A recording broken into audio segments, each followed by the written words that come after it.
Good morning guys, Chu Yang here, and today we'll finally be reviewing my 2009 E93 M3.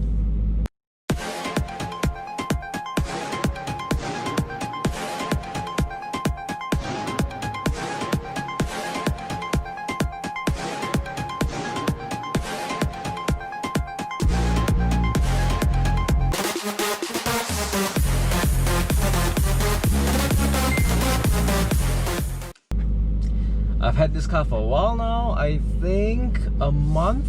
Yes, I've had this car for a solid 3 weeks to a month. And this is the first time we'll be reviewing this car. Not so ideally, this is quite a rainy morning. So we'll be driving up to Batu Fringhi, but we're not going to be pushing it since the roads are very wet. And even though I'm running Pirelli P01 tires, which are fantastic in rain, I don't want to die. So yeah, some figures right off the bat. This car is housing the S65 4-litre V8 engine, and it produces 414 horsepower, 400 Newton meters of torque.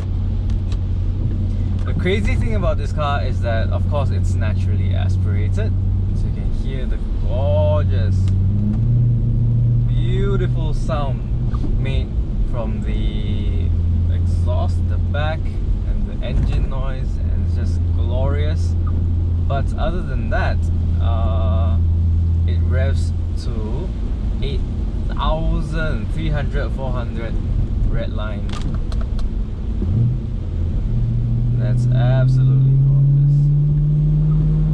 It's controlled by 7-speed DCT, which at that time was BMW's first venture into double clutch technology. Do you remember that Carrera that we had? The 2009 Carrera 997.2? Yes, this car is in the same era as that car, where naturally aspirated engines were still king, high displacement, and it was a lot of manufacturers' first delve or first dive into dual clutch technology. Yep, so that's something interesting. I'm gonna drive it slower so I can let these people go way ahead of me. Okay, so the figures are there, but the power that this car delivers is in a very dramatic, linear fashion. And the one thing that constantly like pokes you every day, that reminds you that it's there every day, or the lack of every day, is that the low end torque and the gearbox don't really like each other, right? There's not much low end torque, particularly from 0 to, let's say, 1,500 to 2,000 RPMs.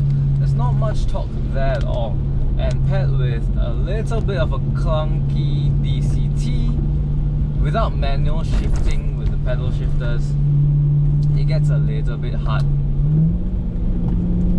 It gets a little bit hard to do it properly, or to daily drive properly. I've been daily driving this car, and so far comfort is there.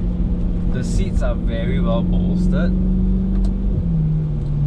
and the seating position, although it's not very low, it is comfortable enough for daily driving. I think that is why BMW made it so that the seating position is not like sports car low, right? For example, if you get into a Porsche, or if you get into a Boxster, you get into a Z4, the seating position is very sports car, very, very low. with a very low seating position, of course, gives you a lower center of gravity, better driving dynamics, better driving feel and experience. But I don't think that's what BMW is aiming for with this car. This is a 3 Series, and when you think of BMW, there's no other icon or no other brand or product within BMW that is as iconic as the 3. Once you think of BMW, you think of the 3. They were the ones that revolutionized the sports sedan segment. And this car being a convertible, the convertible variant of that segment. Yes. This generation's E93 M3 has 3 variants. The sedan or saloon, 4-door. You have the coupe, as well as the convertible. Every generation of BMW after this, they split the brand of coupe and convertible to the M2 and the M4, basically the 2 Series and the 4 Series. So this is the last available BMW convertible that has still the 3 name in it.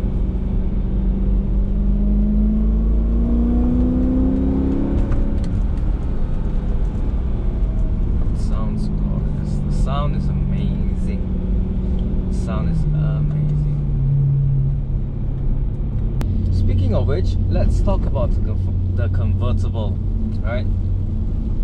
This is a hardtop convertible with reasonably complex mechanisms, and it will open the roof in 22 seconds. Yes, 22 seconds, quite a long time.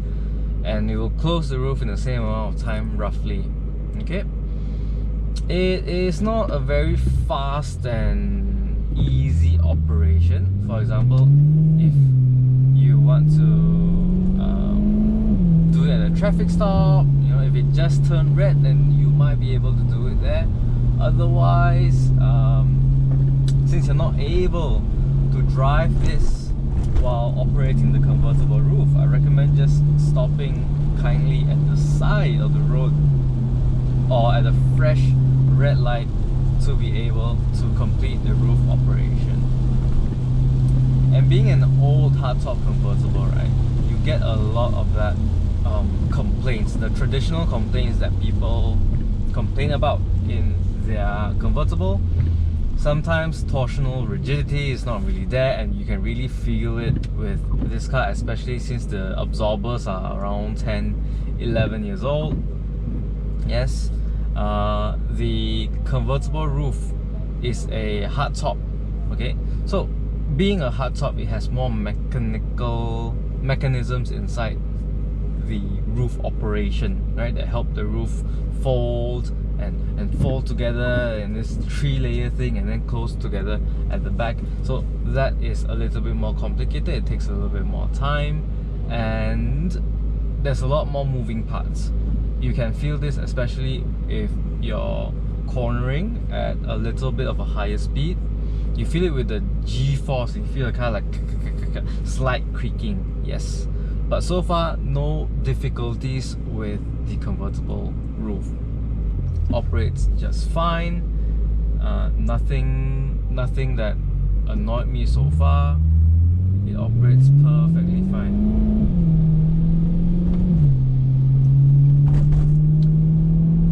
Being a hardtop convertible is more coupe-like, I would say. In terms of the cabin, it's more coupe-like. It's a little bit quieter compared to the soft-top convertibles of the same generation. Sound insulation is a little bit better, and the style that it keeps and the shape of the car that it keeps during its non-drop the top phase, it looks actually quite good, right? If I painted the convertible roof in the same body color, which is the Yas Marina blue, I think many people will not be able to tell that this is a convertible. good or bad, it doesn't make much difference to me. Personally, I prefer soft top convertibles because of the speedier operation. And this guy thinks he can JDM it all. But a 4-litre naturally aspirated engine. He better get out of the way. He doesn't want to get out of the way. It's fine. The thing that I like most about this car, right, is that you can drop the top with a 4-litre V8, and that is absolutely gorgeous. This guy can't drive, man. Why is he still? Because this guy at the traffic light, he was making a big fuss. He was just making a big fuss, not letting me go and stuff. Oh well. Oh well.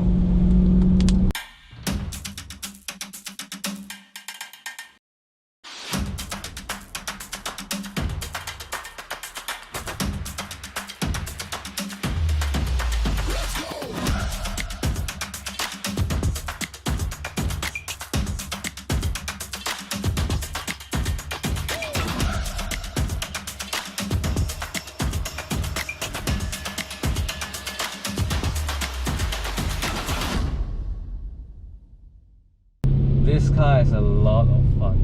It's a lot of fun. This car was never officially launched in Malaysia. We only had the E93 M3 available for sale at the dealership in Malaysia. So this was an imported unit from the UK. It was a recon unit.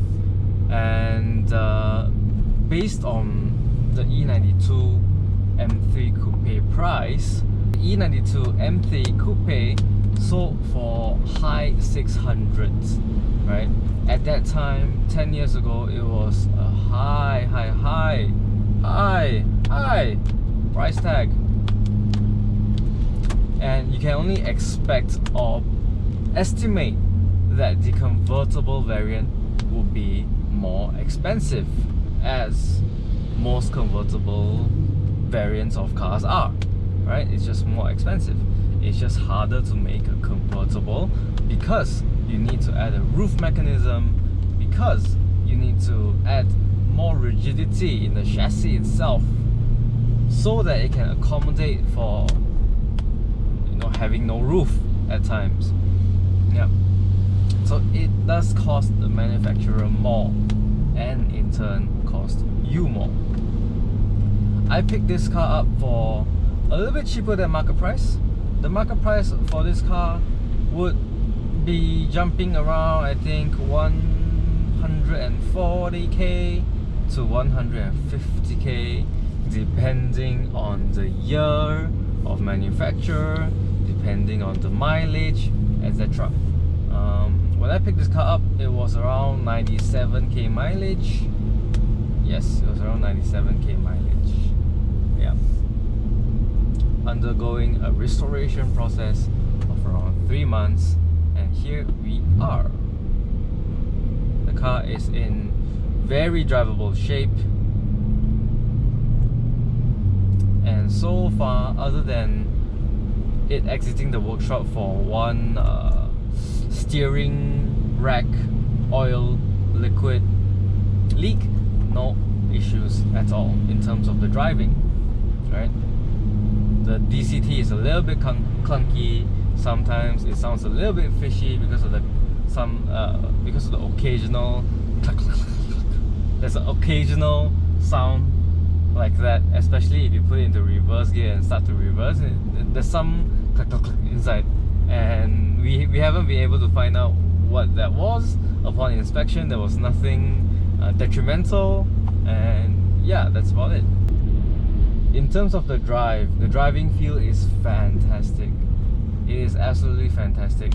It has these thick steering wheels, and it's still hydraulic. It's called the servotronic steering wheel, which means that there's oil inside the steering rack, and you basically can finely adjust the steering weight, not electronically, but still it is there, right? For a car of this generation, it drives fantastic. I love how mechanical everything still feels. I love the way this engine revs.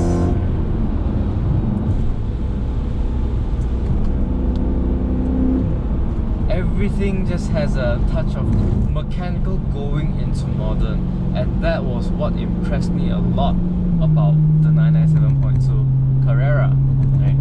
Both of those cars I think are very, very similar in comparison. Both high revving, naturally aspirated engines. This is a V8, that's a flat 6. That sound is gorgeous as well. The sound of this one is still very mechanical. It's a little bit rattly, it's a little bit rasp. You kind of can feel the metal in the sound.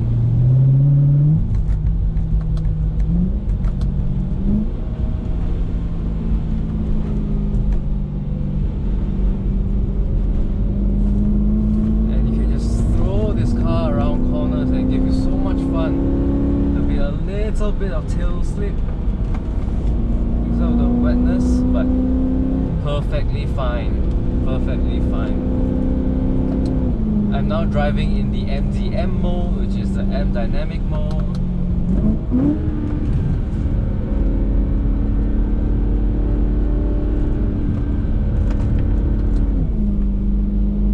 Yes, you can feel the tail sliding a little bit. It's a very fun to drive car. It's a very, very fun to drive car. You get MDM mode, and basically there's an M power button. An M power button basically puts you into a very sporty driving mode. You can tune this to however you want, but that is there for your enjoyment. Yeah. Daily driving this, no issues at all. And look at the beautiful, beautiful weather there. I think it's time. I think it's time, guys. Right, let's drop the top. So as I was saying, what I like about this car is that it's still very mechanical, and it has enough modern accessories and features and functions that make it very livable. This is an 11-year-old car. I drive, it's okay. I can connect Bluetooth easily enough. I can connect my Bluetooth easily enough. All the music system, the sound system actually sounds a lot better. It sounds a lot better than my previous V40 T5. No surprise there, since it is an M car and it should be outfitted with, you know, one of the best stuff available. And this is absolutely what makes it a fantastic package. You get the V8, you get drop the top capabilities, and in good weather, it is absolutely a joy. You don't need to go fast to enjoy this car, right? Oh, it is fantastic. You feel the beautiful, fresh air of Penang after a nice rainy morning. Yeah, you just kind of enjoy the drive, enjoy the scenery. Fantastic.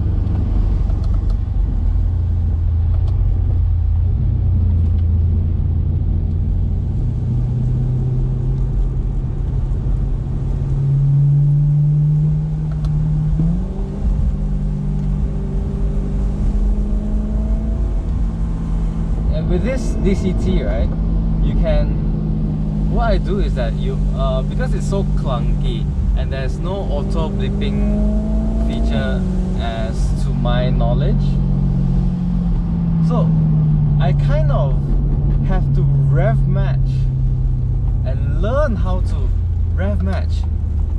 See, I did it there.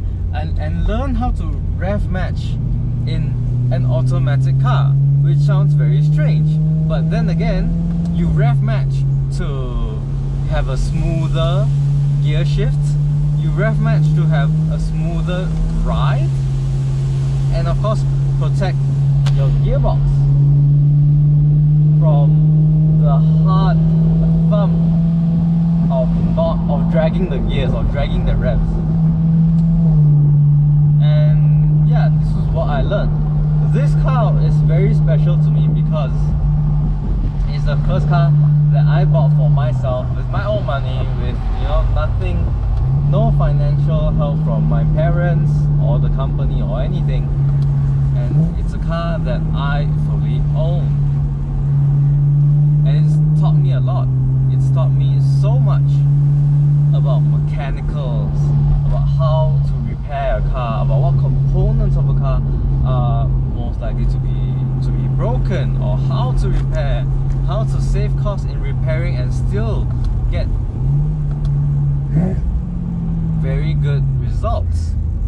And these are things that I never would have touched if I kept to modern cars, or more modern cars than this, because this is a modern car, right?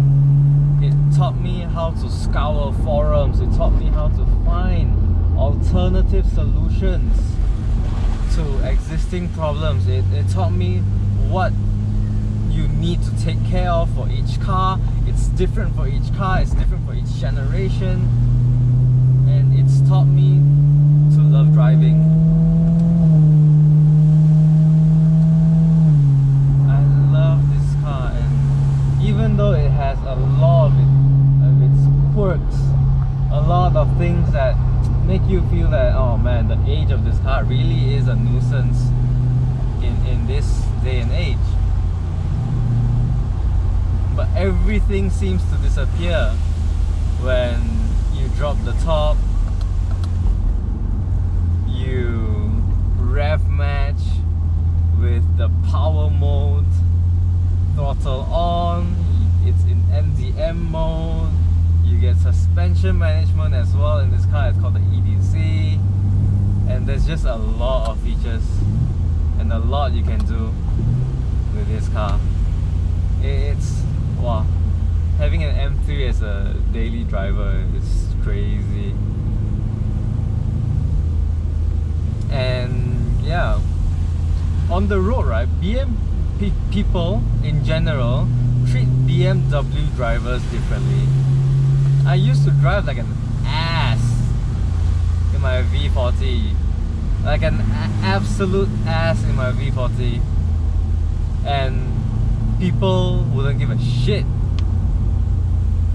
But driving in this car, even if you drive a little bit, rude, you drive a little bit aggressive, and people give you shit. Like on the roads, people really do give you shit.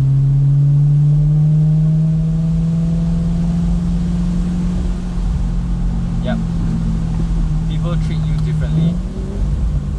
If you're a BMW driver and this BMW looks different, right? It's subtle. It's subtle. The bulge in the hood, a little bit wider wheel wells, a little more aggressive styling. People can tell it's different, but they don't know what it is. Because the M3 is very different from the modern M3 is very different from the the 320i's and the 330i's, etc. without the M Sport body kit. And even then, modern day people find it hard to tell the difference between actual AMG cars versus the counterparts, or the S and RS line of the Audi. Basically, look at the calipers and the wheel sizes. Wheel sizes can change, calipers cannot. Not worth to change. For a slow car, you put high-end brakes, what's the point, right?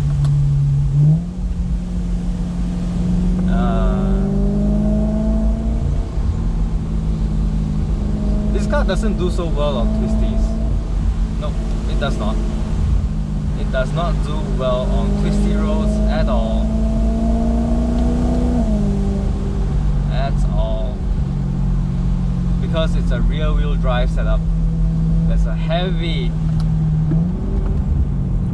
very heavy, a little bit understeer there, because of wet roads, because of a very heavy S65 4-litre V8 engine in front with rear wheel drive, sending a lot of power to the rear wheels. This is a car that's meant to be drifted, taken on the track. Okay lah, I don't really do that. I just daily drive this. Yeah, it's comfortable.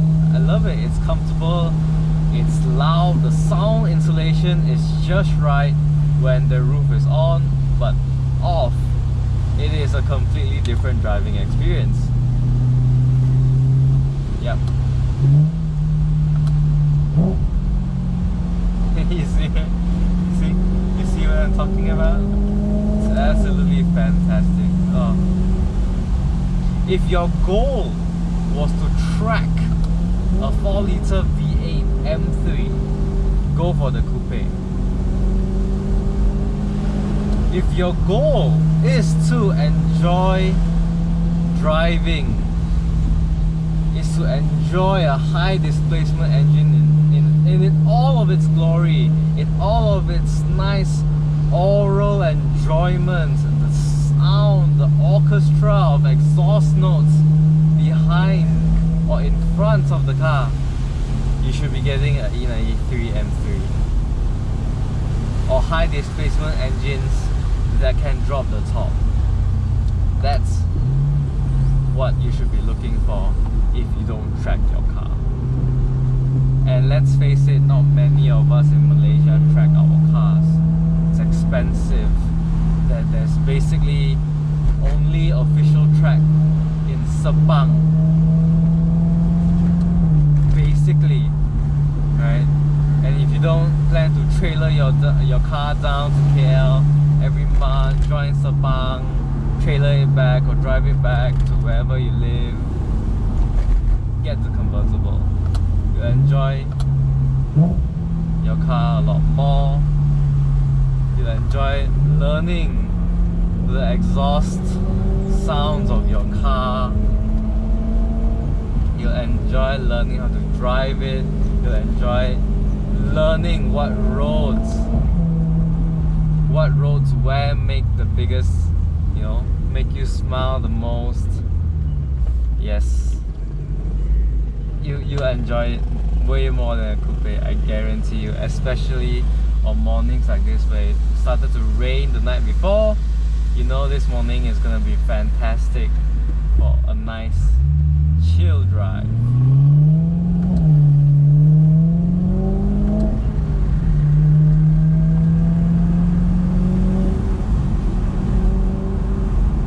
Alright guys, so that's the driving talk cock.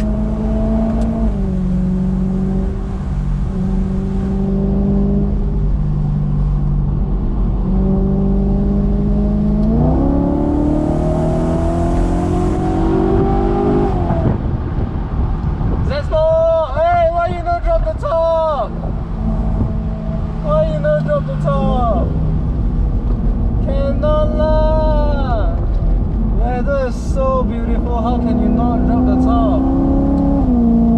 And I only just got past Pato Pringgi drivers.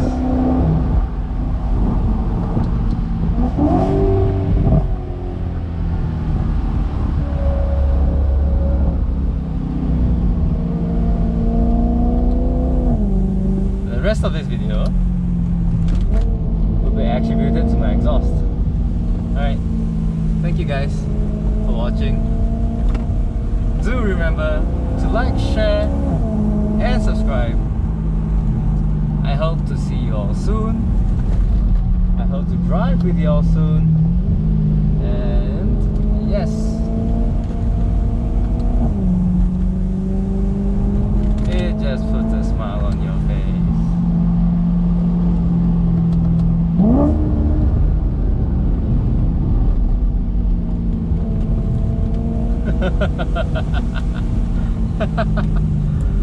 Oh gosh, that's fun.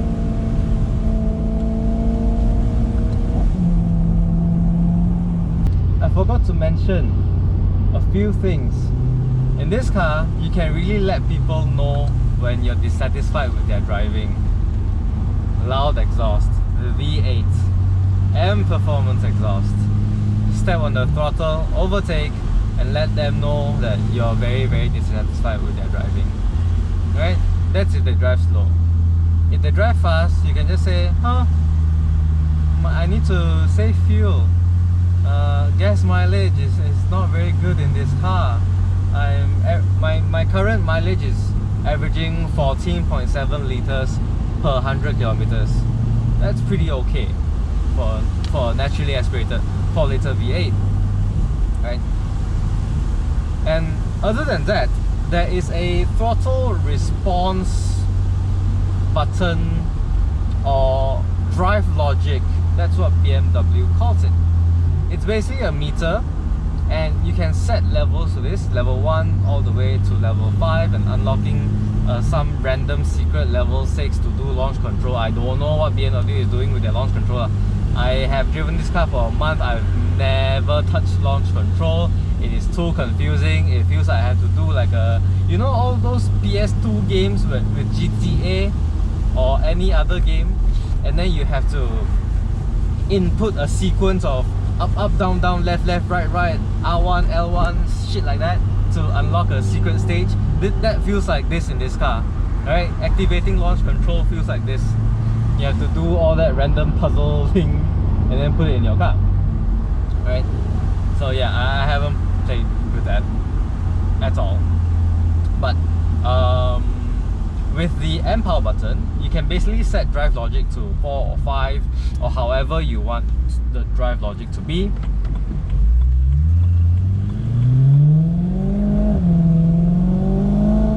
And it basically changes the willingness of the gears to shift.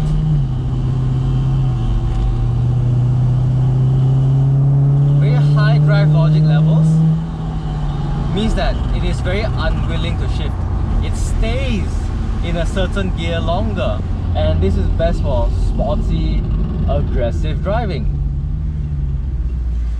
so that you can drag or rev out each gear a little bit more. You get a very exhaust heavy drive experience where the revs are going very high, and then it shifts, and then it's like boom, and then it shifts into another gear, and you can just hear the orchestra of glorious V8, and it is absolutely fantastic. Alright guys, so that's all I wanted to add. So that's drive logic 4. You can see one gear can go up to 2.5k RPM, and then it starts to want to change. Alright, that's the end of this video. Thank you guys so much for watching. Keep subscribed to my channel and all of us at Horizon for more car content. I promise I will do some coffee and tea content soon, but yeah, just not really in the mood for that, you know? Everything needs to be flow, it needs to be a mood. Okay, alright, off to breakfast now, seriously. Cheers guys.